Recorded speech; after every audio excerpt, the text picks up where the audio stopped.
Berikut ini perkembangan terkini Perang Rusia dan Ukraina hari ke-820 pada Kamis, 23 Mei 2024. Hari ini sekitar pukul 00.25 waktu setempat, serangan udara diluncurkan oleh Rusia di Kiev. Peringatan serangan udara tersebut berhenti pada pukul 00.46 waktu setempat, seperti diberitakan Suspilne. Inggris tuduh Cina bantu Rusia. Menteri Pertahanan Inggris, Grant Shapps, menuduh Cina berkolaborasi dengan Rusia untuk menyediakan peralatan tempur yang digunakan oleh tentara Rusia di Ukraina.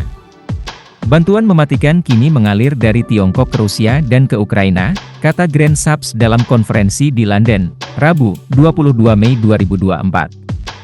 Hari ini saya dapat mengungkapkan bahwa kami memiliki bukti bahwa Rusia dan Tiongkok berkolaborasi dalam peralatan tempur untuk digunakan di Ukraina, katanya. Ia menghubungkan informasi tersebut dengan intelijen pertahanan Amerika Serikat, AS, dan Inggris, meski AS mengatakan belum bisa membuktikan dugaan tersebut. 10 orang terluka dalam serangan Rusia di Kharkiv. Setidaknya 10 orang terluka dalam serangan Rusia di Kharkiv pada Rabu malam. Serangan udara tersebut menghancurkan sebuah kafe, merusak bangunan tempat tinggal di dekatnya dan membakar sebuah pompa bensin. Jaksa wilayah setempat mengatakan Rusia menggunakan bom berpemandu UMP-DD-30 yang diluncurkan dari wilayah perbatasan Belgorod, kata jaksa.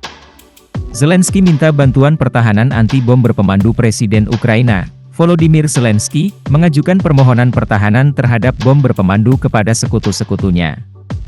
Menurutnya bom tersebut telah menjadi instrumen utama yang digunakan dalam serangan Rusia di Ukraina. Dalam melawan bom Rusia masih banyak yang harus dilakukan.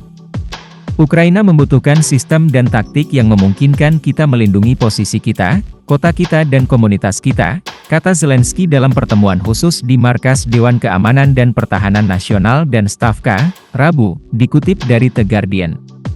Antony Blinken rayu pemerintah AS agar Ukraina boleh serang wilayah Rusia. Menteri Luar Negeri AS, Antony Blinken, mendorong proposal pada pemerintahan Biden untuk membiarkan Ukraina menembakkan senjata Amerika ke Rusia menurut laporan New York Times. Hal ini terjadi setelah Blinken mengunjungi Ukraina pekan lalu dan mengatakan AS tidak mendorong serangan ke Rusia. Saya pikir mereka perlu membiarkan Ukraina untuk melakukan perang sesuai keinginan mereka. Mereka harus mampu melawan. Dan menurut saya upaya kami untuk mengatur secara mikro, itu bukanlah kebijakan yang baik bagi kami, kata Mike Johnson, Ketua DPR AS ketika ditanyai wartawan kemarin. Polandia mungkin bisa tembak rudal Rusia di Ukraina. Juru bicara Kementerian Luar Negeri Polandia, Paulo Wronski, mengatakan negaranya sedang mempertimbangkan kemungkinan menggunakan sistem pertahanan udaranya untuk melindungi wilayah udara Ukraina di dekat perbatasan Polandia dan Ukraina. Namun, sejauh ini belum ada keputusan mengenai masalah tersebut. Masalah ini sedang dipertimbangkan dari sudut pandang hukum dan teknis, namun belum ada keputusan dalam kasus ini, kata Paulo Wronski kemarin.